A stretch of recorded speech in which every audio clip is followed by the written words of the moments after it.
Yeah. Also, And we're recording now. Okay, so that's 5, 4, 3, 2, 1. What's up, everybody? How are you guys doing? Today, I've got Kim Normal with me, and I just want to thank them really quick first for coming back again because we had some issues last time with the equipment. Just wanted everybody to know we've got that all situated here and ready to get this episode going for you. So I'm just going to have you guys introduce yourself, your name, your function in the band, where you're from. I function as the drummer, and I sing quietly underneath Carl singing sometimes. I'm from the Hartford area of Connecticut. All right, my name is Carl Gianelli. I play guitar in Kim Normal, and I sing slightly louder than Ethan because I'm the singer. I am Connor McCarthy. I play bass in this band known as Kim Normal, and I'm starting to sing as loudly as Carl in this band, but that's for the upcoming future. How's it go? So Nice. I'll just start off with just something light, and I always enjoy hearing this from people. What's your first memory of music? Oh, I remember mine vividly. Go ahead. Go ahead. All right, so when I was like 6 and 7, all I liked was stuff that was really loud and really energetic. So still do, but whatever. So anyways, I remember vividly, we had this box of VHS, my family and I, in the basement, and we dug them out.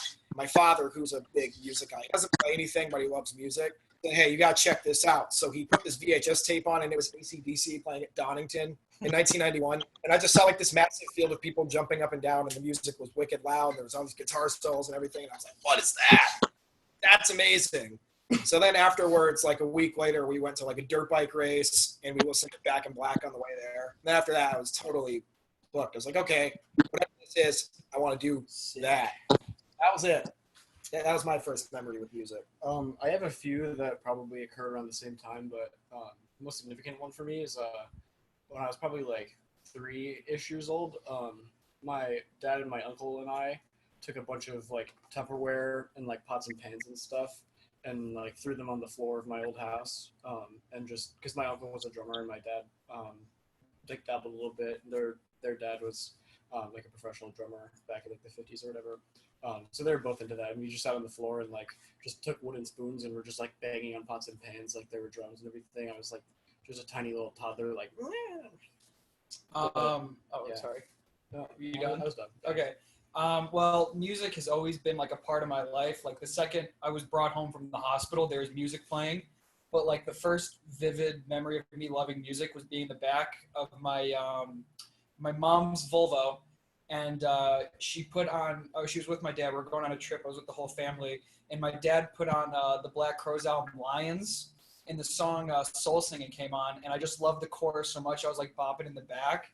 And pretty much ever since then, it's just trying to reach that high of listening to Soul Singing by the Black Crowes for the first time and falling in love. So that's like my first really clear memory of like falling in love with music. So this question is to kind of piggyback off that first one. What was the first time you picked up your instrument or like bought your instrument, started practicing it? When did you fall in love with your instrument? Oh. I can start. Yeah, you I can start. start. I don't want to start it again. So, for whatever reason, in my old house, there was this nylon acoustic guitar, and it was I don't know how it was there, but it was just there. And as I got a little older, around like 8 or 9, I started to get a little more curious with it and fiddling around with it. And I remember I was with my brother and we were watching old Looney Tunes cartoons. And like that opening, like the opening theme, like really caught my attention. I remember trying to learn the notes. I didn't do it. I was just playing random notes. My brother was like, "Wow, that sounds just like it," and that got me really excited. I want to play the guitar for real. And so for my 9th birthday, because I was like, "Mom, can I please just play guitar? Can I get a guitar?" And she got me a little shitty Squier, like the starter pack that comes with the amp and the Squier. And after that, I was like, I will learn this instrument completely, and that's how it started. That's a good one.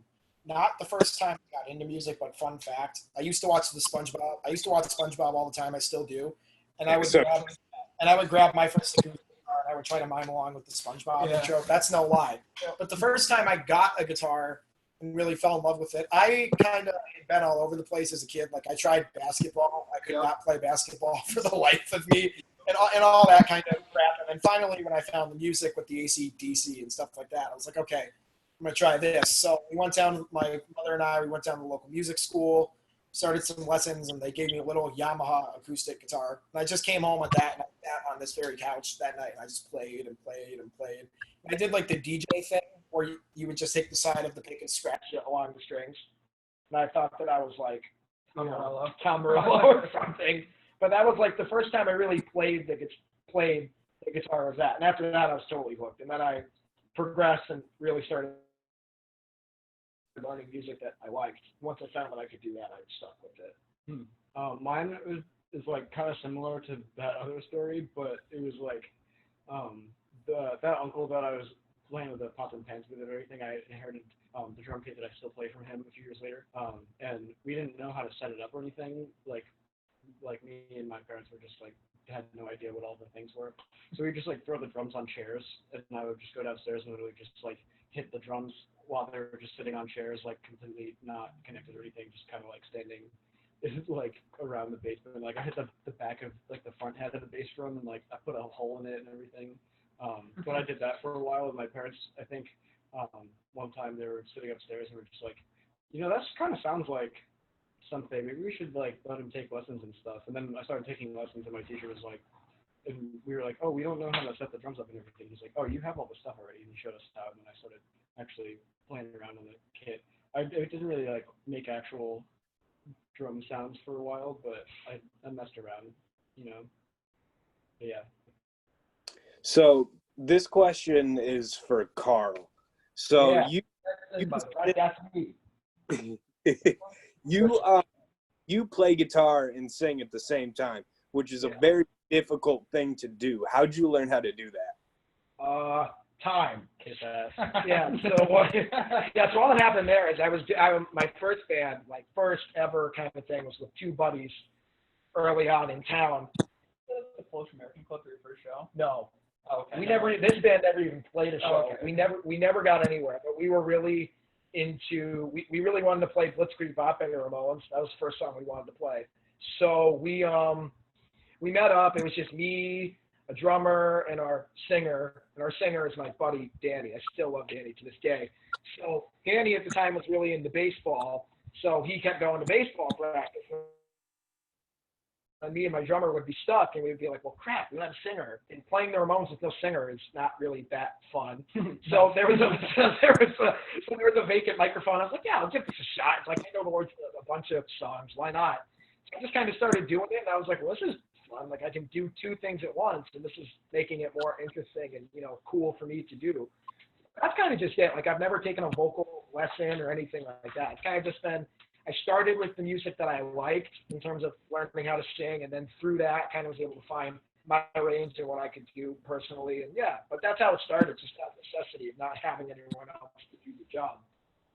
Now, could you ever see you guys doing a song where, like, you aren't playing your guitar and you're just singing? No. No. If he had a second guitarist, maybe, but he would never. If we had a second guitarist, he would quit within like 3 days. Yeah. Well, since they've also just doesn't like doing that. Since they've answered the question, I'm going to answer the question and say that. Yeah, I mean, like I don't really consider myself a singer. I consider myself a guitar player who sings. So like you'll never really see me like out front like, with the mic doing like the Henry Rollins thing, out there like face to face with the crowd doing that kind of thing. Unless I hop on stage with another band or something for fun. But I would never like consider myself a soul singer. Just like do that. Because guitar is my thing. I don't want to let go of that. So what was the first song that you ever wrote? And this doesn't necessarily have to be for a band. This is like literally the first thing you ever wrote you consider a song. Does this apply to everyone? Yeah, is this an everyone question? Yes. Just to break up the flow, Ethan, you go first. The first song that I ever tried to write was when I was in like 5th grade, and it doesn't exist. But I just like I was just messing around and I didn't really know how to write songs or anything, but I had this chord progression. I'm pretty sure it was just exactly the chord progression for 21 Guns by Green Day. Oh, there you go. Because this is like 2009 when it came out. Or whatever. And I'm pretty sure that whatever I had, I don't even know if I had words or whatever, but like whatever I was singing in my head, I honestly, I'm pretty sure it was just like some like radio pop song that I just didn't realize I was like just singing the melody to that. And then the first like real one I actually wrote was just for like an old band of mine that I had in high school that I played guitar in. Carl played bass in it for a while too, actually. I did. But we played that, and then yeah, that's kind of it. But it doesn't exist in recording or anything as far as I know. There's like videos, but that's true. The first song I ever wrote is when I had my guitar for 2 weeks. I learned a couple chords. Very ambitious. Very ambitious. 2 weeks. And I learned a couple chords, and the song, mind you, don't judge me because I was about 9 years old, but the song is called "Tonight the World Is Ours." And I've heard worse. what? I've heard worse. I've heard worse. Yeah. So I was 9 years old, and I remember the first two lyrics. It was "Tonight the world is ours. Tonight there are no limits." It was embarrassing as hell. And I had a third verse that pretty much was exactly a rip off of Jumpin' Jack Flash. It's under the same chord. I was like, I brought it up in key. It's like that's in B. I brought it in C. And that was the first song I ever wrote. And but like the first real song that I wrote that like I had pride in, I was like, this is something I want to present to the world, was a song that we're working on right now called Jerome Kern. And that's like the first song that I've had pride in and I want to show to people. So yeah. And it's very good. So stay tuned for that. And Tonight the World Is Ours as a bonus track. Yeah, but On the Tonight the World next Is Ours. camera. Is that written down anywhere? I remember the chords of the song, so I can show you. Please do.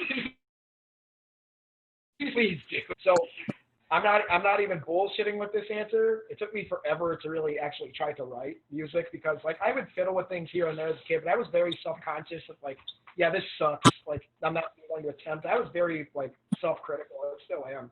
So the first song that I actually wrote was Thoughts Blend Together, which is the first song on Fungus. That's the first one you wrote? That's the first one. Damn, that's pretty good for a Wow. first. Number one with a bullet. That was the first song we ever played together that was not a cover. Yep. Yeah, that was the first one that was written. That was it. Nice. Love it. Weren't like the 5 songs in the EP are that those are just the first 5 songs you ever wrote, aren't they? Yeah. Damn. Yeah, but Thoughts Blend Together was the first one. Aside from actually, I think if you switch in the track order, tracks 5 and 4, I think that's actually the order in which they were written in. Yeah, I think so too. It's Yeah. the same as written last. Yeah, still the same as the last strand, but yeah, Thoughts Blend Together, like, I kind of had that riff, and I heard that, and I was like, that's pretty rockin', I like that. Also, a fun fact about Still the Same, like, I had written the lyrics, and then he came up with an instrumental in, like, March, and then we never played it together until the day that we recorded the drums for that EP in August.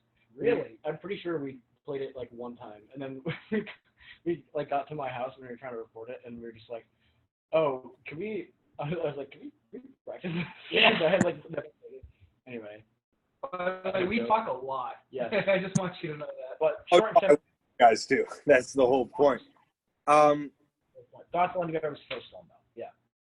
So as a band together, the three of you, what was the first song you guys wrote? With- well, with Connor in the band. yeah, the first one I was writing with me being an established member was, I think it was Piece by Piece. Yeah. Because I would like, by the time I joined the band, I wasn't there for Fungus. And by the time I joined, most of On Your Own Wave, if not all of it, except for Piece by Piece, was written. I think all of it. Yeah, Piece wasn't done? all of it was No. written. I wrote it. And, okay. So they showed me all the songs, and then so I joined in October, and then a month later, over Thanksgiving break, they were like, "Hey, we have another song," and that was Piece by Piece. So that was the first fully fledged Kim Normal song, where it was all three of us working on it. That song is incredible, by the way. I still stuck in my head for the first time I heard it like 4 weeks ago. I listen to it every day. Thank you, bro. Wow, yeah. I appreciate it. He wrote that. That's Ethan. True. He did? You wrote that? He wrote that. Incredible song. Thank Wow. you. David. You gotta give the drummer some love. I think the first one we wrote like all of us together, like contributing, like at the same.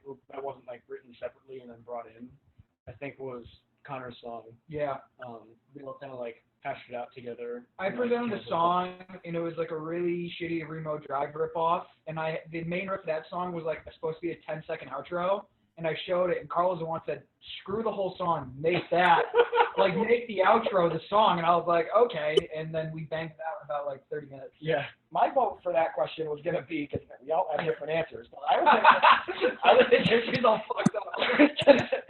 going to answer 50, because like Oh yeah. because my buddy and I, my buddy Tristan Harrison and I, we kind of wrote that together, because he gave me the main riff and then I wrote the rest of it. But the song was completely different, and then when I brought it into band practice, that was the first time when having Connor in the band really, I don't know how to word this, but in terms of the writing process, that was when I really felt his influence, because I wanted it to be like a real short, tight pop song, and yet the song was like 4 or 5 minutes or some crap. Yeah. So we played through it, and Connor was like, "That's not how it is. Do this, blah blah blah blah blah." And that was the first time we were like, us three really worked together to make, you know, the thing. And then like a couple weeks after that, we did. Yeah. So depending on who you ask, Yeah. if you get 3 different. Depending on what you consider like writing together, I guess. But yeah, those are all 3 good answers that were around the same kind of time, I guess. We were judging our own answers. Yeah. I'd give those answers a score of 89. Okay. There you go. So, do you usually, when you're writing a song, do you have any songs that start with lyrics that you put instruments to, or is it usually instruments then lyrics? I'm sorry to talk again, but like for me, for the 2 songs I wrote, I'll have like a phrase in my head, and then like I'll maybe come up with another phrase. But other than that, I do the music, and then I base the rest of the lyrics off those 2 phrases that come into my head. See, for me personally, I've never been able to do the like lyric before song thing, and I never really understood why. Especially reading about like all these great lyricists like Bob Dylan. So I wrote lyrics on it. When I went home and then I constructed this amazing song, it's like, so I'm like outsider then. Like I felt so insecure about that, and then it was just recently I saw an interview with, I think it was James Hetfield or one of the dudes from Metallica. They were like, "Yeah, no, we don't understand that, because like it's kind of like you're trying to it's like a puzzle. You're trying to fit words into a melody, whereas it's easier to actually have what you're going to do and then construct the melody around it." And then after they said that, I was like, yeah, that's what it is. So yeah, I'm a big proponent of having the music and then doing the lyrics. That was always the case for me too, for like forever until spring maybe. And then I just hadn't been able to like really write anything for quite a while. Once I got home from quarantine, I was learning some stuff about music and like music history classes, and I was learning about this composer who was like really just obsessed with writing like melody first and then basing all of the harmonic content around that. And so I started like once in a while just hearing like a phrase of words in my head and then hearing that as like a short melody and then writing like just another melody kind of around that, and then figuring out what could go under it for music. And that actually got really helpful for me to be able to like work stuff out, just having a different method to come at it. But I do both ways, usually the way Carl says to. But yeah. So, when you guys are making songs, do you usually present each other with parts? Do you guys get together and jam until you get something that sounds good? How does that usually work? Well, most of the time Carl has the whole song written and then he brings it in and then we. Or what I think is what I think the song is, and then they dismantle it. Yeah, the process is Carl presents the song in its entirety. Ethan tightens it up, like we'll cut out this or double that or do this weird time signature thing that probably won't work, but we'll try it anyway. Offers his opinion. Yeah. And then I'll just be like, yeah, that sounds cool, and then that's how we pretty much do No, it. sometimes like he'll bring it in and we'll play it and be like, this could be slightly different, and then so it'll end up with almost the exact same thing that he brought, but like just a little bit more Cohesive, if you will. yeah. And then obviously we write our own parts. Yeah. To those songs.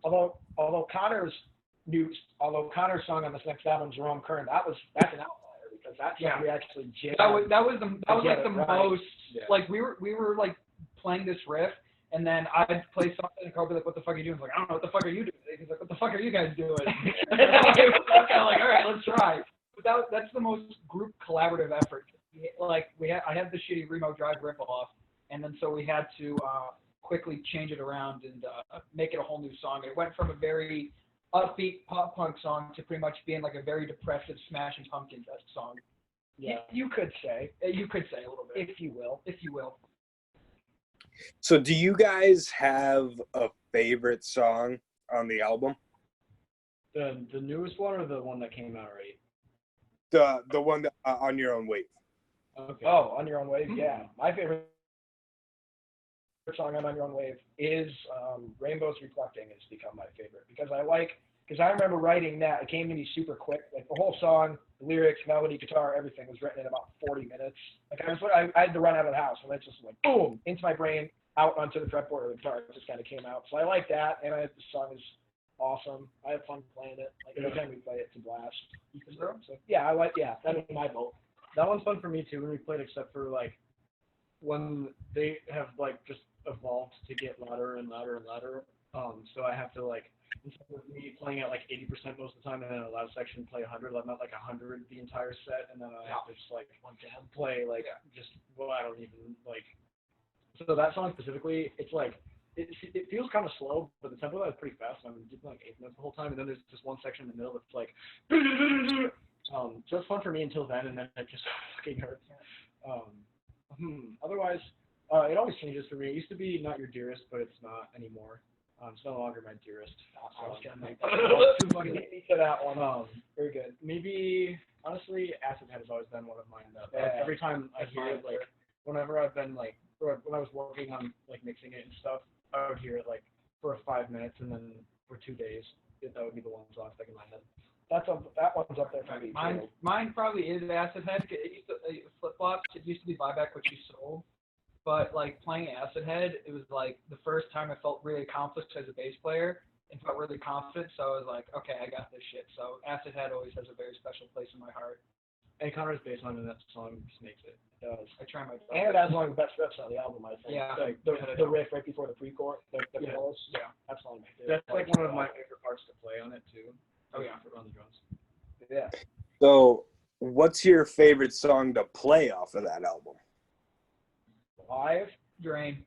Drain Yeah, is like Drain, the most yeah. fun we have because it's like it's like has like this really like chill low key beat, but then it also gets like when we play it live, it gets pushed to 10, and that's like the one song that I wrote that's like always, or I didn't write it, but like the bass line I wrote constantly changing. It's never like the same thing it is on the record. It's like every time I play, I try to add something new. That song for me, that was a song that Carl had written like years before we put that album out, like way before like Connor was in the band or anything, and so he was always playing, like we would play it together all the time, and it would just be like just the chords and the drum part. And the first time I ever played it with Connor, after they had like worked on it together and then brought it to practice and everything, he brought in the bass line after the guitar intro, and it was like a totally different chord than I expected it to be just from hearing just the guitar part, and it was like I just loved it instantly so much more after that. And like Connor said, it's like it's very chill and like kind of jangly in like the recorded version. And when we play it live, it's like and then we started doing this thing kind of recently where we just like take it down really cheesily and That's second fun. verse, That's fun. and then we bring it up. I like that. We do that a couple times. It's so much fun every single time we do it. Yeah. I'd have to vote. I do like playing that one. It's not my favorite song on the album. I do like it a lot. But in terms of like my favorite to play on it, I like to play on Even Mine quite a bit. Yeah. Because because there's just like like I said, the 6-7-year-old part of me is just like really that likes the power of just how loud shit gets. When we kick into that, it's like, yes, finally. And that in the crowd always seems. That's like our that, so I'm that's happy our about arena that. rock teaser, you know? It's like the most like dumb That we the ever most dumb done. rock song. People are like yeah, fist pumping. That one and Bag of Bones are the ones. Yeah. Not on that record, not on Your Own Wave though, but I have a blast playing 53 live too. I have so much fun playing that. That might be like my favorite to play live because everyone, it's just such a feel good song, and then to see people feeling good while we're playing it, it's like, yeah, I did something right, yeah. And not crying this time. And it's good because the new stuff is not quite feel good, you could say. It makes you feel good, but it's not about feeling good. It makes you question if it feel good. Yeah, exactly. So what was the first show you guys ever played? Okay, so what's answer? Two, The one that we two-part. played together. The first we played together, and then the ones that he played. Yeah. Okay. So the first one we played was actually like 5 minutes away from here, kind of. But We're at Carl's house, by the way. yeah. So we played at this farmers market thing. We played at a farmers market. There was no one there, no anybody. We just played under a tent. We played super long. We played for like 3 freaking hours. But yeah, that was kind of why the band formed, was because this show came up and we were in a cover band at the time. Who kind of. There's a cat. Yeah, get rid of the cat. There you go. Hey, buddy. So anyways, we were in a cover band at the time, and we got this message like, hey, come down to this farmers market kind of thing, and everyone else in the band wasn't really available. I remember, so I mean, after like they asked us to play 3 hours and we didn't know 3 hours of material with that band. with those guys, we did not, but we did because we were and still are like totally synced up with music. It was like, hey, do you know this really obscure B-side track by this band? Oh yeah, sure, let's play it. It was that kind of thing. Yeah. So you're like, okay, They're sweet. really great for dances, by the way. If you want to hear a Queens of the Stone Age deep cut, these are your guys. That's Yeah, we'll true. play your prom. We actually did play a homecoming dance once. We did it. That sucked. I don't know that anybody fucking They did didn't it. give a shit. Whatever. So anyways, this farmer's market, they asked us, do you want to play? Him and I got together. We said we should do this. We said, yeah. Then like a week or so before the show, they were like, hey, do you guys have a name for the band? I was like, shit. So I messaged him. I said, what's the name for the band? He said, no idea.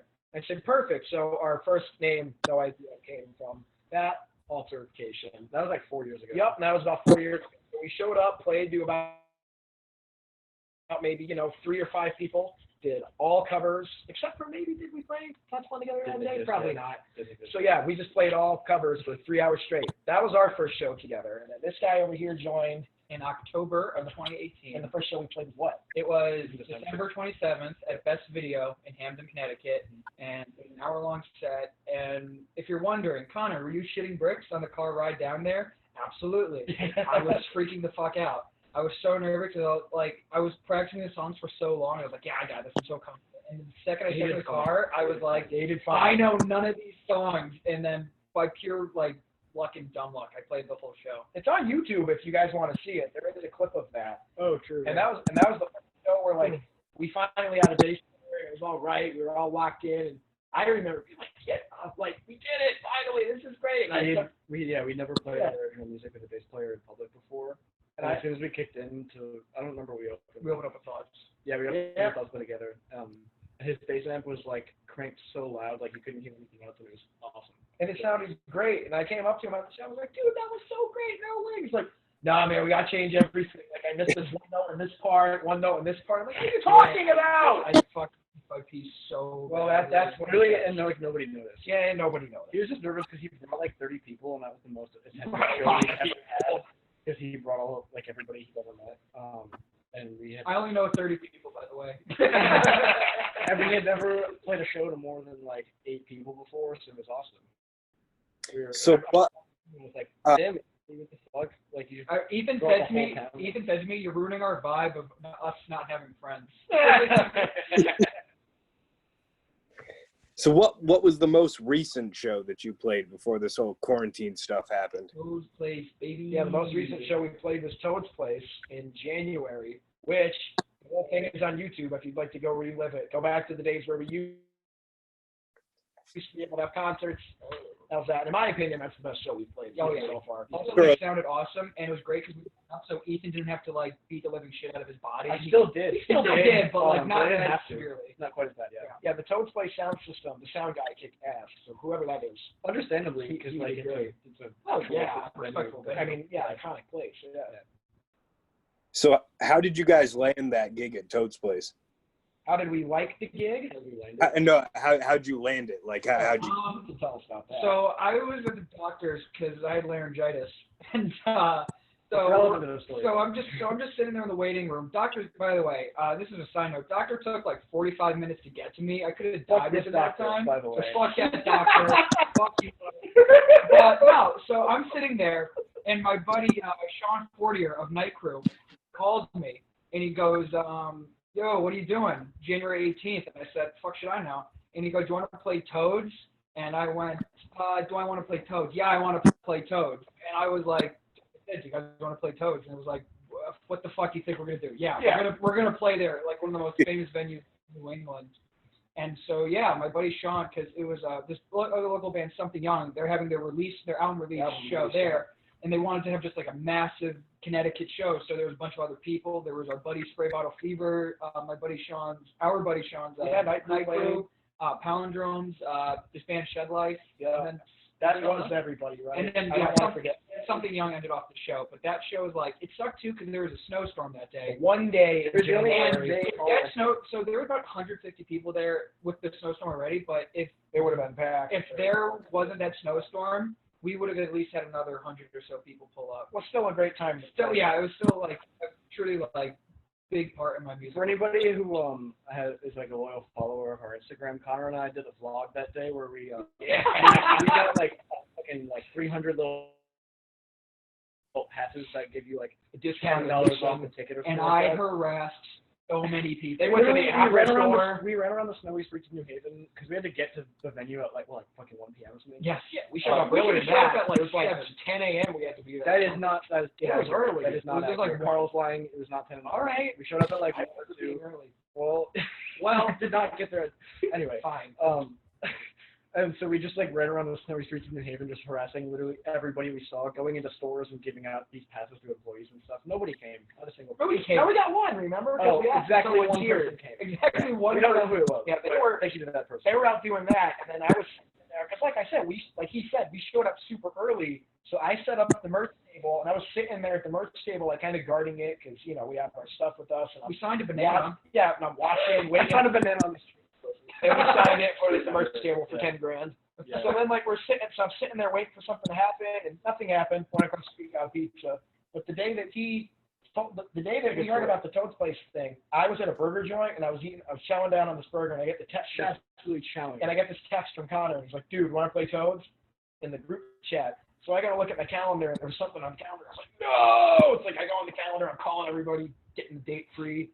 So yeah, kind of couldn't believe it. He was gonna play a We solo. did a show that day, believe it or not, but he did. Why did you have to bring that up? Yeah, because he was. Well, I'm no, about transparency. were here. you in Prague at that point? Was I in Prague at the time that we played a show? No, you were about to leave. Yeah, right? no, I left yeah. it the next week. Yeah, no, I had this. Yeah, no, because things were a little bit slow around here, so I offered my services. I went down to a local restaurant and just kind of did some acoustic stuff on my own. So I instantly called up the restaurant and just said, "Hey, can't do this. I have to go play at Toad's Place." And I'm like, "Oh my God, yeah, no worries." Yeah, they were cool about it. So yeah, that was the Toad's Place story. It was awesome. It's like 10 That, minutes of that, 1 minute of story. Yep. if you're watching this on YouTube, I'll put a link to that video in the description. I watched that whole thing a couple of times. You guys did an incredible job. I think you definitely lived up to your name there. So, Oh, Thank you. oh, you're welcome. So how have you guys, the three of you, changed from that first show you played to Toad's Place as a band? Got 3 more hours. I will answer this one. Because when I joined in October, I didn't start playing until December. And we played a couple of gigs like here and there every couple months. Because at this point, Carl and I were both still in high school, and Ethan was away at college, so we still had to kind of work around breaks and stuff like that. So we played Best Video a couple times. We played this little indie festival, and then we did like the Cellar on Treadwell in Hamden. But I think the first show where we came to our own was this footage is also on YouTube. We played at this festival, Dispersion 5. That is on YouTube. That is on YouTube. We have one clip, and that show there was like almost 90 people showed up, and like that was the first show where It's like living room size. yeah, it's like the whole, it's the size of a living room, and this was like we played. And we're like, this is a real band. Like before, like it was before, but like that show kind of like Oh yeah. certified like don't fuck with us. So that was that. I first thought show. so. Yeah. That was a great time. I remember turning around. We were playing. I think we played Right Way In that night at some point. Yeah, Yeah, we similar kind set the mood, and we had to kind of Yeah. like, So we had to we kind of tone tone it down. Love similar kind. They're the dudes. Stream Maria. Stream Maria and Too Happy. That just came out. It's Mhm. good. I was wearing their T-shirt last time we did this. He was? I no longer am. He's not. So anyways, they played that. So then we go on and play Right Way In. I remember turning around to you and I was like, dude, this is fucking awesome. And then we kicked into the song. But that was a great show. That's like Yeah. can't say it any more than that. What the original question was? How we changed from the first show with you to the Yeah. last one? That was the That's how question. we changed. We just sort of like we we just kind of played around, figured it out, and after that show, for whatever reason, Yeah. just something was in the air where it's like just play the most you've ever played. It was like We had like that winter, and we played maybe a show or two, I think, and we spent most of like that winter recording, and I went away for the spring to school, and then I came back, and over that summer we were like still recording the album, so we played like maybe like 4 or 5 shows for the whole summer, and that was the very last one. yeah. So like from like the first one we played that summer was like middle of May, and then we didn't play until end of June, and those from that first one to that second one we improved a lot. It just the chemistry of having like a new person to like get used to performing with and everything. For somehow like just every show like we kind of fell more in place. Yeah. It's the best feeling is that ever since that Dispersion show, every show past that, we're like, that's the best show we ever played. Yeah. And then it's like, no, that's the best show we ever played. which is a good feeling. So, like, even though Toad is right now, like, it's like at the top, whatever show we play next is, like, probably just, I hope We it's hope. amazing. We We hope hope. it's going to be amazing. We hope we will ever play Again, actually, we hope we just play. yeah, I mean, I don't really know what else I can really add to that. I mean, we just kind of got Well, tired. then don't. We got tighter. Well, no, I do know what to add. And in addition to, we got tighter as musicians and friends. It's much louder now. Yes. Much louder now. That needs to be. They were both playing combo amps a year ago. If you come to see Kim Normal, there are free earplugs at the merch table. That's no lie. When in stock, yeah. Oh, they're always in stock. Yeah, I got the case. I got the Oh, sweet. earplugs. Yeah. Yeah, they used to play combo amps, and they both had fucking stacks. Got it. Oh, here's the 4x12. I do. He plays the 215. Yes, he does. Yeah. Ethan plays a drum set. It's the bane of Play the Ethan's acoustic drum existence. set that's rarely mic'd because we play living rooms. Half the time. So, have you guys found throughout this whole quarantine, has it made it easier or harder to work on new music? Well, Hard initially, at the, easier. at the beginning, it was extremely hard, and it was extremely frustrating because Ethan had gone to study abroad, and then while he was over there, like the day we met up one time before he left, just kind of say goodbye and chill, and then right before I left, he was like, "Write an album." I was like, "Yeah, right, yeah, sure." And then like a couple, We had months, like 3 of the songs. yeah. Yeah. So then a couple months later, I was like, "Hey, I got an album." He's like, "Cool. Now we're in quarantine. This is great." Fuck. What are we gonna do? So then he's in the loops, and I'm texting him, and we're all texting each other. It's like, what are we gonna do? You know, this sucks. So then finally, I was like, okay, here's what we're gonna do. So I got my little recording studio upstairs, my little setup. I just took the guitar parts, recorded the guitar parts, shooted them off to this guy. He came up with the drum parts, he put them in, and then we put those in our Google Drive, and we just kind of listen to them, and kind of figure out, I'm gonna do this here or that there, and then Connor started coming over to my place every now and then, on and off, just whenever. And I would show him the bass parts. And he'd be like, "Okay, I got this. Yeah, cool. I'm gonna go listen to what Ethan's doing." And then finally, we were like, "Okay, all this back and forth bullshit is getting ridiculous. We got to figure out something." So when it was safe, and it was like, "Okay, I think we can start to do something there." We got our little setup back together, and we actually started working on the songs in person. And that was what, 4 weeks ago? Yeah. Was it 4 weeks? It was like a month maybe. Yeah. Yeah. And, like, And now we have like the whole album ready. Yeah. Now it's extremely And- easy. like Everything hearing already. the demos, I was like, oh yeah, no, these songs are good. But then once they're fully fleshed out in person, it was like, okay, we have an album. Oh yeah. Yeah. Like, because I was just like,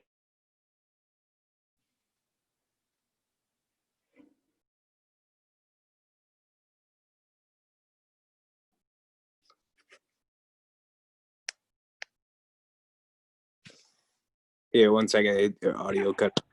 There you go. You, I don't know. So anyways, where was I going with this? Oh yeah. So after the acoustic stuff, I know. So after the acoustic stuff, when we actually got together, us three, we kicked into like the first new song. Like he said, I was like, yeah, finally, like we do have something here. It's not. I'm not just imagining it. We do have an album. Yeah. So it's easy now because we actually were able to get better work like we used to. But at the beginning, it was tough. And don't worry, when we're jamming in Carl's garage, we're all like 12 feet away. No, we are. Like, I mean, we're not doing it right now. Together right now. We wear masks in public. Yeah, we wear masks in public. Respectful. I think it's safe to wear masks. oh, for sure. what do you find to be the hardest thing about recording music? When Ethan's computer shits the bed on. Oh my fucking. So I'm gonna tell you. God. So I'll tell you about that. So Also, when there's like an infestation of rabid fucking bats. oh, we in your gotta tell house. that story too. Yeah, you got a good question here. So my answer is This doesn't apply to like every recording No. session. In terms of like Only the most Ethan's recent basement. one. He's the most annoying. In terms This of is one, the most in terms annoying. of the ones that we've been a part of. So on your week we were doing the vocals, and I rolled up to Ethan's house. I got all my teeth going. I was like, all right, yeah, I'm all warmed up. I'm ready to do these vocals. It's gonna be great. So I remember specifically we were doing Rainbows Reflecting, and it was like right in the middle of the second verse. You know, I'm feeling it. Got a jug of water. I'm all hydrated. I'm ready to go. So I get in there to do the second verse. I'm like, this is great. And then all of a sudden, the music's going, da-da-da-da, stops. I turned to Ethan. I'm like, what the fuck? Why'd you stop it? It like stutters. So then I finally shit the bed, just stopped. It I was blue like, screened on me. yeah, I was like, what's happening? And then he's like, I don't know. And he's freaking out. So I gotta be like, okay, let's focus. We're gonna relax. So I pull out my phone. I'm like, did you check this? He's like, yeah. I'm like, did you check this? He's like, yeah, I checked that. So trying to deal with that. And then eventually, by the grace of God or whatever, it just decides to work. No, it didn't. No. We got through it. Hey, the album's out. We got through it. No, I had to get a new computer. Oh, because of that? Yes, no, that was like in the middle of July. We were gonna have the album out, like before the end of summer, ideally. And the computer just completely could not run Pro Tools. No, I do remember that, yeah. And like, I had to get a new one. So on So what it took like exciting, though. 3 weeks, and we didn't get to keep recording. So it took 2 studios, 2 computers. that album. So on a more exciting note, the Bat story. Oh my god. This All right. is good. So This is good. So this started about a couple of years ago. One time, my family and I were just watching TV, and like something like just out of our fireplace, and then we like looked across the house, and there was like a bat hanging from the ceiling. And my mom, bless her heart, took like a children's like fishing net for like the ocean, and like it was flying like What do you across the house at the fishing time, for? and just take the bat out of the air. This isn't relevant to the story at all, actually. But anyway, the like last year or 2 years ago, whenever we were recording this album, I was like chilling in my little studio area downstairs in my basement, and I like turned around and like something just flew by my head, and I was like, "The fuck was that?" And like I looked around and could not. It was like dark and everything. And then I heard like a chirping, and there was like a bat in my basement, and like in my basement studio area, I have like sound treatment blankets hanging, and they're like enclosed. It's like a room, you know, like with walls. And this bat got in somehow, and I was like, okay, whatever. We got rid of it. Carl comes over to start recording guitar for the album. Like beginning of June. Of last year, and he's about to like, I'm going downstairs to like set up the session and stuff, like put some mics up and everything. I'm on the way there in the car. I was on the way there in the car, and I'm like sitting at my computer, sitting at the Pro Tools session. I look over because I hear like some kind of like weird noise, and there's just a bat on the ground, laying like this with its arms out, just like staring at me. And I was like, oh no, you motherfucker, not today. Which is, like, the one day that it has happened in the last like couple months. That something got into our house. It was like the one day that we were going to start recording in my house. So I get the phone call, and I'm like, what did you just say? He says, yeah, there's a bat. I'm like, oh, fuck. I was trying to like slide this little like metal thing under it to like get it out of the house. And like I would try to slide this thing under it, and it would hit the bat's hand, and it would turn to me, and just go, yeah, and it would hit me like a fucking Terrifying. snake. But it looks like, how does it describe? It looks like if a wolf was combined with a snake. Yeah. And a made rat. but made of skin and not fur. Horrifying. It's terrifying. So Carl's mom came and just didn't give a fuck and just got the bat out of the house and threw it in the woods. She was like, you will record today. Just took the fucking Yeah. thing. Bless her. Yeah. So pure. So that's So the first bat of the day. First bat of the day. So then we're like, okay, finally, an hour later, we get rid of this bat. Now we can set up. Now we can set up and get the amp and stuff right. So I go to move my amp so I can use the stand that's on for his. On the floor, another bat underneath.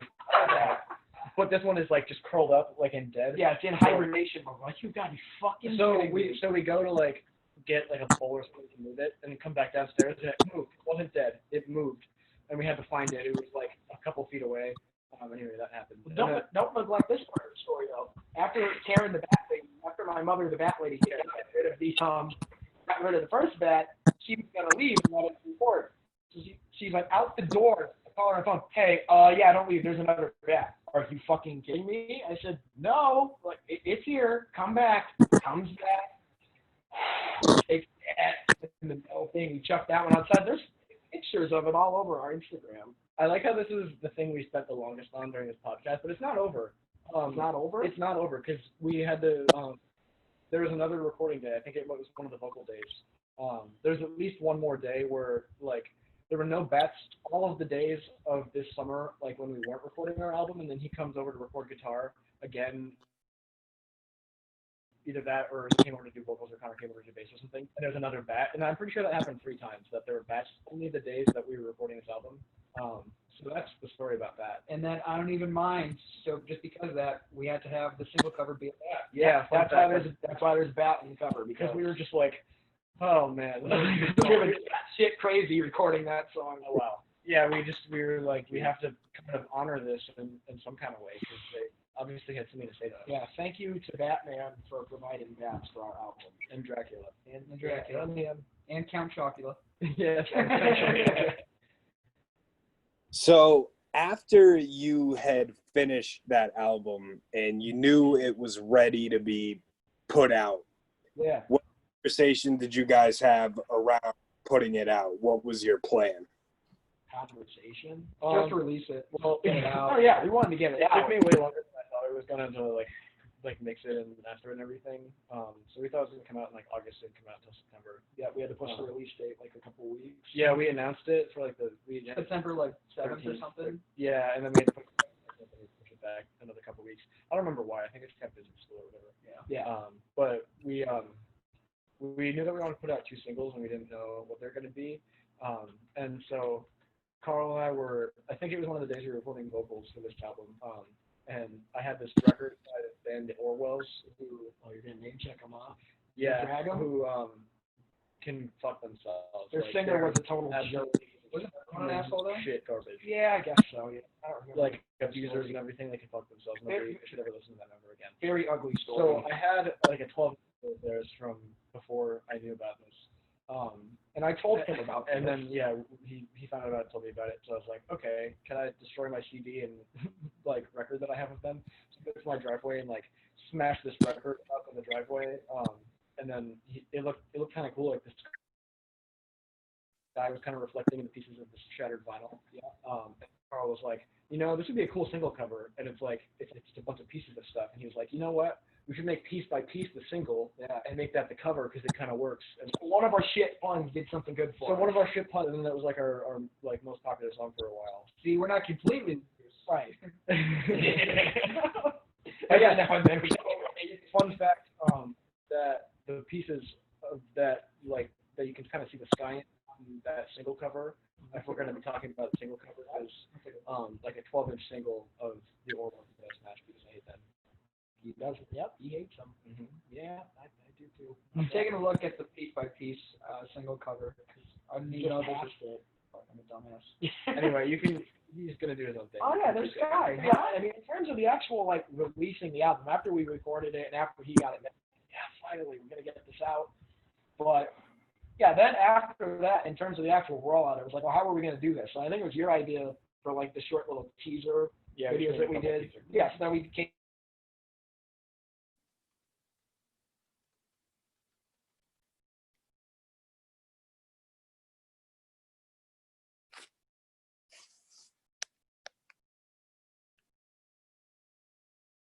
It spread further than we expected, and a lot of it was word of mouth, and a lot of it was also just, their previous YouTube fame.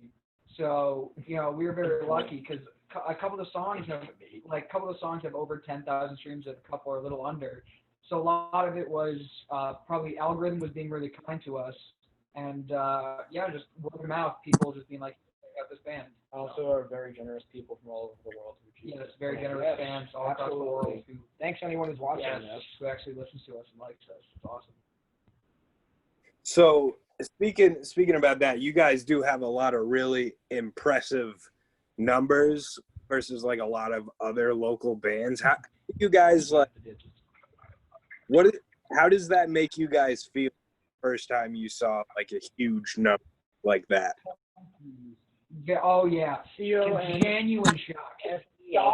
shocked, but at the same time very humbled and honored at the same time. Like the first big number statistic we got was when, like, I remember when one of our videos, the Nevermind thing that him and I did when we were 6 and 7 years old. 6 and 7 years old, he says. Yep. We're Pretty actually much. 16 and 14. Yeah, we look like we're 7 in that video. Ethan looks like a woman. Yeah, like when that yeah, someone commented on that video and said that he looked like a chick, so that was nice. So anyways, like when I remember when that video first hit 100,000 views, I'm like, wow, no way, because like I had that channel. I started that way back in the day just to go online and talk about my record collection, which was extremely nerdy, but whatever, I did it and I had some fun. So I just kind of had it for He that. still does, but he just doesn't film it. That's the difference. He just like tells us. Yeah, we talk about it now. No, but like but that's all I made that little channel for, was just that. And then when I had our thing going, we were like, hey, we have cameras. I got a YouTube. Let's film some of it. There was no notion at all that ever a video Anybody was going to see it. yeah, that no one was going to see that video. So like when Nevermind video came out, it got a couple views and people were liking it, commenting. Nice, from the subscriber count kept kind of going up. People were showing interest. I was like, yeah, I was like, that's neat. And then finally, like, it hit 100,000 views, and the subscribers, we have like 10,000. I was like, what the hell? And now it's at like 2,038,000 subscribers later. Not to like flex or anything. No, not to flex. No, not trying to flex at all. Just stating the It's numbers, like it's but still, it's like genuine. Because like I'm not a real musician. I'm not even a real person. Like the fact that It's a hologram. I'm a hologram. But the fact that like people genuinely listen to like our band's music and genuinely like it, just like It's like amazing. like this is my dream. Well, To my like friends- have people like my music. Like when 53 actually, like when 53, I remember when that hit like the 10,000 or whatever in like a couple weeks. Yeah, We were like what the yeah, like yeah, I mean, like we had such a blast actually recording it. In terms of writing it, that was a really like kind of personal connection. So to see people like loving it and really giving it, in my opinion, the love that it deserved, like to see that was really heartwarming for me, and that made me feel really good. And I was happy that people were getting something out of that. The thing that's the best part of that for me is when like people that I meet or like my friends when they first find out about my band or whatever, like will listen to it or like, oh, you guys are like actually kind of a real band, and that just like for some reason is the best compliment I can get. Yeah, no, I agree. I agree. People actually recognize that. They're like, wow, like you guys are legit. That feels really good too. Because I've known like lots of bands that are legit. I've been in bands that I felt like were legit, and even this one before. But then when we actually like became more legit, it became more legit. You know, That was legitness. that was legitness. That's a great video. Anyway. So it's funny that you guys had mentioned that Nirvana video Yeah. that you, because I actually accidentally stumbled across that very shortly after you guys had put that out. Because at the time I was with a couple of my friends. We were trying to start a band, and I was learning like all the Nirvana songs on guitar and stuff. So, Yeah. like I'm gonna go on YouTube, look up like other like kids my age doing this stuff. And then the Nevermind video came up, and you guys had covered that entire album. And I remember that was what made me click on it initially out of all the other ones. Because, like, I listened through it, and there's really, really bad Nirvana covers out there. Just They're out there. My favorite compilation video is like Bad Nirvana's cover. Those are good. Those are good videos. so I saw that video, and I was like, I'd never seen somebody cover an entire album before, so that right away had me interested. So I listened to it, and then I was only really planning on like skimming through it, but actually thought it was so good, so I listened to the entire thing, and then I showed a bunch of my friends. So when I went to reach out to you guys for this interview, I had been listening to like a lot of your music, and I was like, why does this God dude bless you. Thank you. over a million? So I Googled you guys, and then that video came up, and I was like, are you serious? I thought that was the coolest thing ever. And That's awesome. I think that was a smart move, because you didn't just do that, you did other ones. So can you kind of tell me like how that came about, deciding to cover full album? Yeah. So yeah, so as I said before, Ethan and I, when we first started this thing, just us two, we knew a lot of the same songs, and we, like I said, we had the YouTube channel. So I kind of put two and two together and said, hey, we should do stuff like this. But in terms of doing the full album, I thought we should because A, I hadn't seen it that much, like you said. I saw a couple here and there, but not many. So I was like, well, this is neat, and B, You didn't invent it. no. I think the guy's name was Matt V. He doesn't even make videos anymore. Thank you, Matt V. So anyways, I saw him do one, and I was like, yeah, that's pretty neat. So then the other thing is with YouTube covers is doing one is like so easy. Like you guys just can put a song on your computer in background and play along for 3 or 4 minutes and put it out. Like it's such a low effort thing. So I was kind of like, I told him, like, if we're gonna do this, we should actually do something substantial that we're actually gonna have to work on for a little while. So the first one we did is we did In Utero by Nirvana because we just knew that record. Like you were saying, you learned all the Nirvana songs to learn how to play guitar. I did the same thing. So I knew all those songs. He knew the record. So that was an easy one and done kind of thing, which you can tell because the audio sounds like garbage, but we did it. It sounds like just cymbal. It does. So then we did the Weezer one because we knew all the Weezer songs in between there. And then finally we did the Nirvana one, which is the one that everyone knows the best. But then afterwards we did a couple. We did like a Green Day one, and then we did the Waves one, we did King and Beach. But all throughout, Nobody cared about any of those as much, even though they're like they sound so much. I think better. they're infinitely better. But we like I got like Siamese a Dream one's recording pretty good. interface We'll and get to everything, that. and like got like actually stuff mic and not just camera audio. Yeah. I didn't know how to mix or anything back then. So the thing was that like and throughout doing all of this, like I can't speak for myself, but maybe you guys can chime in on this. Like whenever we do covers, I just hope that we can actually pay respect to the original artist that did it, and that because like the songs we cover, we're doing because we love them so much. We would only hope that if an artist were to see what we were doing, they could understand the appreciation that we have for their work. So it wasn't like a goal when we were doing the cover videos, but it was always a thing of mine that was like, man, if we could get one of these videos to like one of the people that was in any way, shape, or form related to the album, that would make it for me. And I don't even know how we did it. Lo and behold, I don't know how we did it. We covered Siamese Dream by Smashing Pumpkins, which is as a 3-piece. as a 3-piece. Buddy Tristan, who co-wrote 53 with me, was on the bass because this guy wasn't in the picture yet. Yes. So we, And legend, this kid didn't even like really know the music and learned all the fucking bass parts. oh yeah, Perfectly. he murdered it. Legend, absolute legend. So and we adore that record. So we were like, we're gonna do this. So after we We're in Siamese Dream I shirt got right the shirt. now. Get it? I wore it in the video. Adore. This is that record. That's what Smashing in the '90s. So, anyways, did the video, and after like we watched it back, we heard the audio, we were like, there's nowhere we can go from here. Like this is the peak of the album cover. And so you're like, all right, cool. So around the same time, Billy Corgan, Weeder, and Only member We- sometimes. Weeder and head guy of Smashing Pumpkins.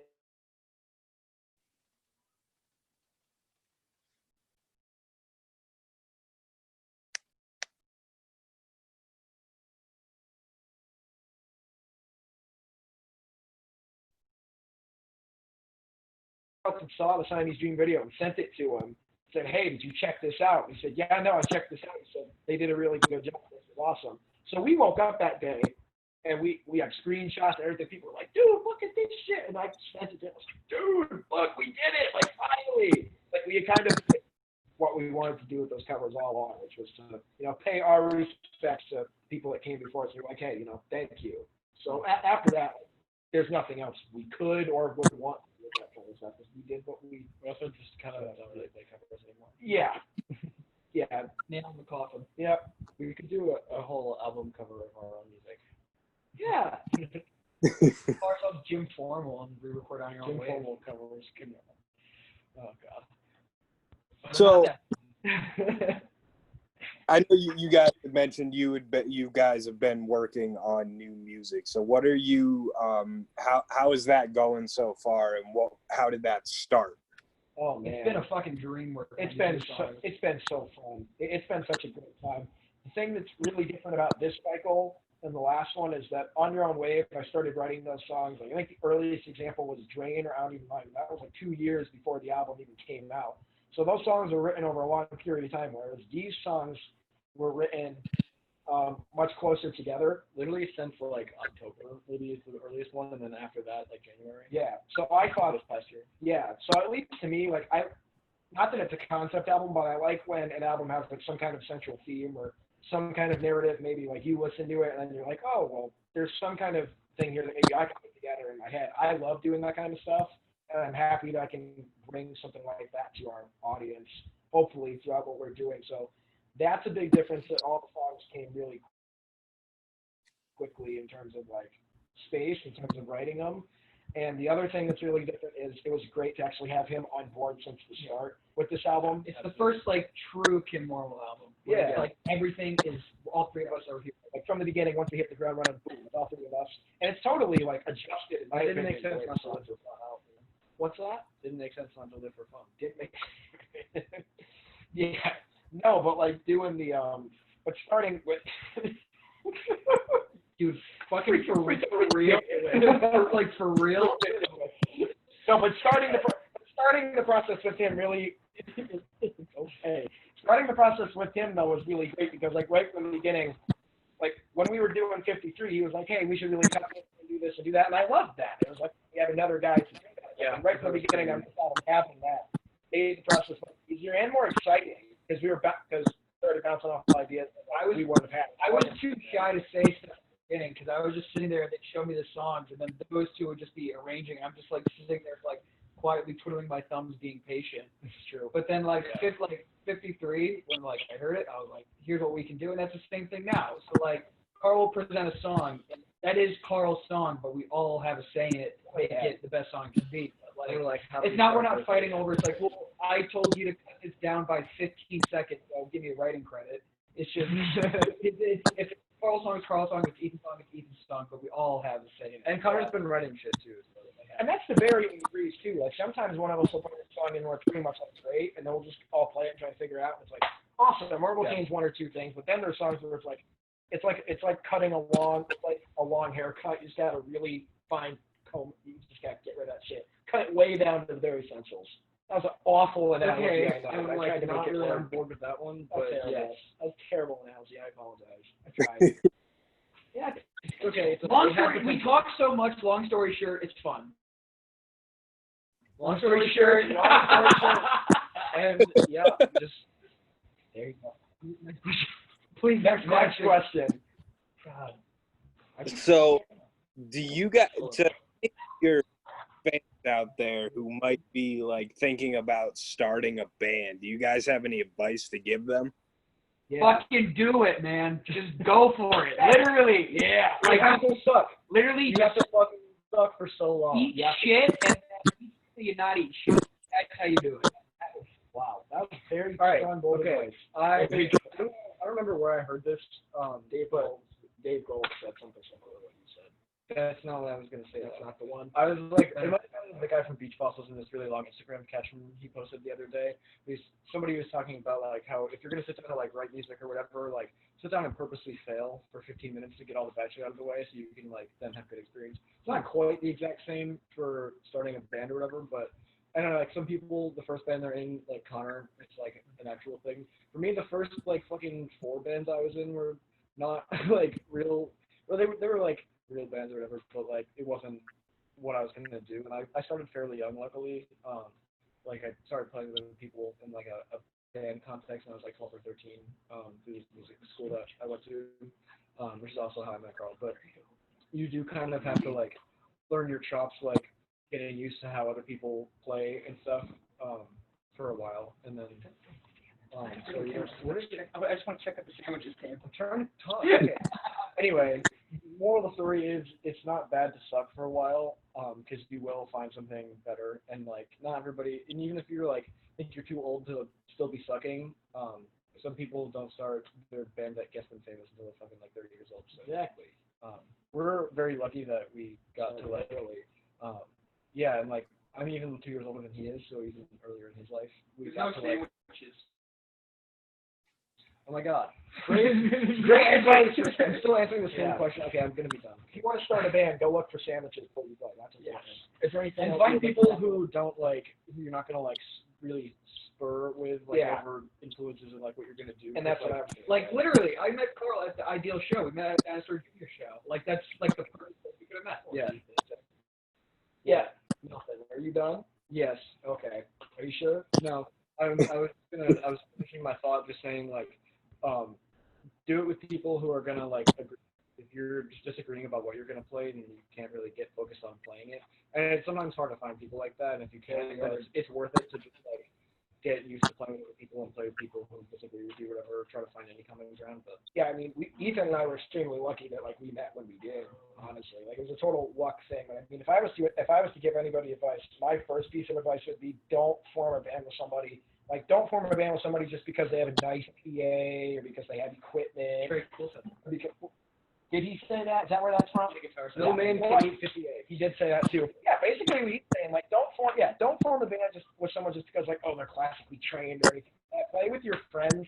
Because, like he said, playing with someone that you're going to be spurring with all the time from, like, day one is not going to produce good results. It's going to be a total nightmare, and it's going to make the beginning, which is already frustrating, even more frustrating.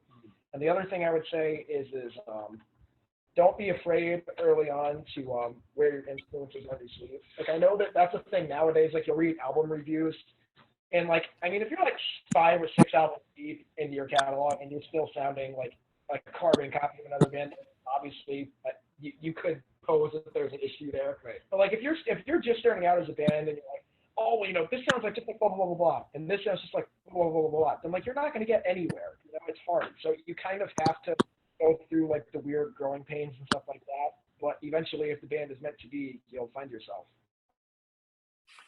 So, So I guess those are my 2 pieces of advice. And this is from the perspective of people who are like, in the grand scheme of things, kind of still beginning, to be honest. Yeah. But like we have spent enough time like failing and like doing stuff not nearly as impressive to be able to speak on that, I guess. Yeah. Okay. End of the question. Yes. End of response. Next question. okay. So, this is going to be, I'm going to kind of wrap it up with this question. And I just wanted to just say a little bit about, how good you guys really are. When I listen to music, I always listen to what catches my ear first, because I can always listen to something and be like, oh, that person's a really good guitar player, but I might not like it just because it's good. Yeah. The songs that I love are songs that just hit me instantly. And you guys have that. You found a mold together where you can each take all of your talents and put it together into one thing. And you guys just have that factor in your music where it just, when you listen to it, it hits you. So when I first listened to On Your Own Way, I listened to it in my room just by myself. I closed my eyes. I had my headphones in. I laid down. I just listened to the entire thing without any other distraction. Sweet. And my first impression of the album was, you guys know what you're doing, and you can tell that you guys have practiced the shit out of all of these songs, and you just know them to heart. And after I listened to it, I was going on a hike, and I started thinking about some of the songs, and then like the certain parts of it started repeating back in my head, and I was like, wait, which was that song? Because I still hadn't become that familiar with the track list yet, because I was looking to the names of the songs when I was listening. I was just listening. So like, I got to find that song. I started like this, had that guitar riff that started like this. So then once I found that, I would listen to that, and then I just kept listening to it. So I probably listened to that album probably about 10 now. Wow. And Thank you. Thank you. you're welcome. Thank you.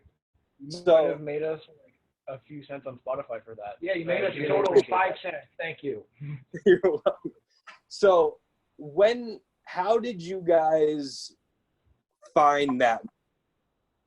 You know, I don't really think that's something that you can find in music. I don't really think that you can like specifically find a mold, because like you said, or at least you heard, that we practiced the shit out of those songs. The reality is, like, we did. Like, you know, we don't like we took time out today from practice to do this podcast with you. We're practicing. You know, sometimes we put in 7-8 hour days just because that's what it takes for us, at least, to get it to sound the way you're hearing it. So I don't really think that it's something where it's like you can find, I don't want to say a formula, a mold, that's the word he said. But I don't really think that you can necessarily find the mold. I think the mold, And if you do find mold on your food, if it's cheese, you can just cut it off and keep eating it. that's fun. Yeah. But I don't really think, this is going to sound super corny a bit, but I don't think you find the mold. I think the mold finds you. But you have to put Douchebag. But you have to put. No, he's right. Yeah. No, it is a valid Yeah, point. but you have to put it. But you just have to put in the time for it to kind of work itself out. I think. Yeah. That's my answer to that question. If anyone else would like to answer, And I feel like what I have discovered is like you can like idolize other people's playing and like covet their things and everything like that, but realistically, like everybody's fingers move differently and everybody's thoughts are different, and like their instincts and everything like that. So really, everybody has like their own sound once they play their instrument for long enough. And there's like certain little like idioms that you'll play musically and stuff more than others. And like when I listen to music and would like growing up like scrutinize certain parts of like these albums I've listened to forever, I would like start to get really familiar with the way like people in certain bands or like artists like played instruments in certain ways. And there are some specific people like that you can hear a film and be like, oh, that's like a John Bonham type of thing or something like that.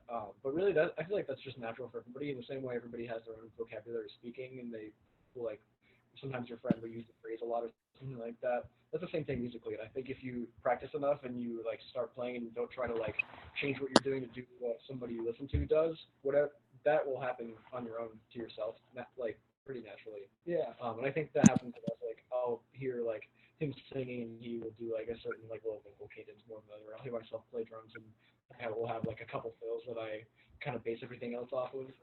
And I'll realize that after I start listening back to the stuff I've played. But that's part of it too, I think. And then just sitting down with the other people and practicing a shit ton of times to like really just know it in the back of your head, because you can't go to record if you don't know it like in the back of your eyelids, you know. Well, I'd like to finish this off. I'd just like to say, like, this is my first band.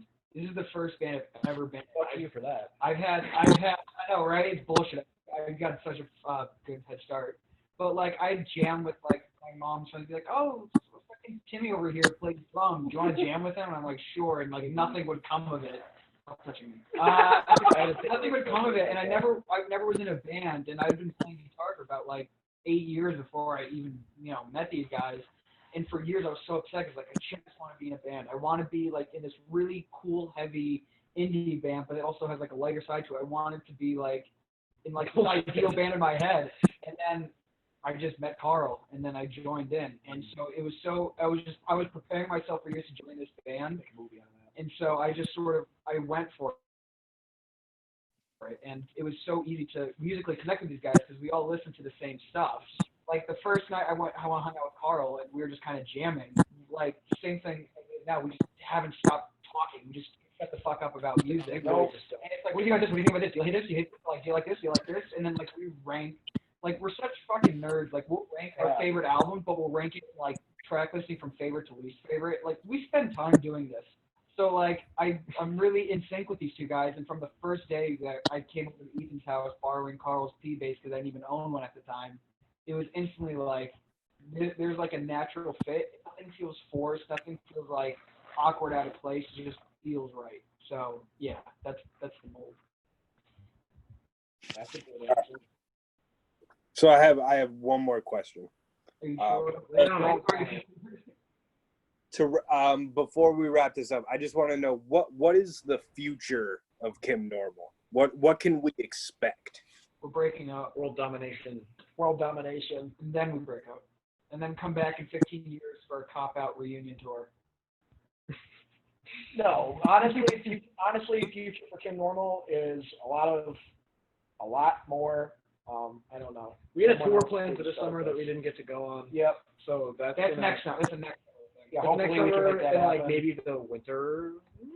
Maybe. Depends how many people don't wear masks. It depends what's even going to go on in the future. That's hard to predict. But Yeah. we would like to get on the road at some point. Yeah, we had a tour planned, so that's gonna happen like anytime in the Anytime when it's safe.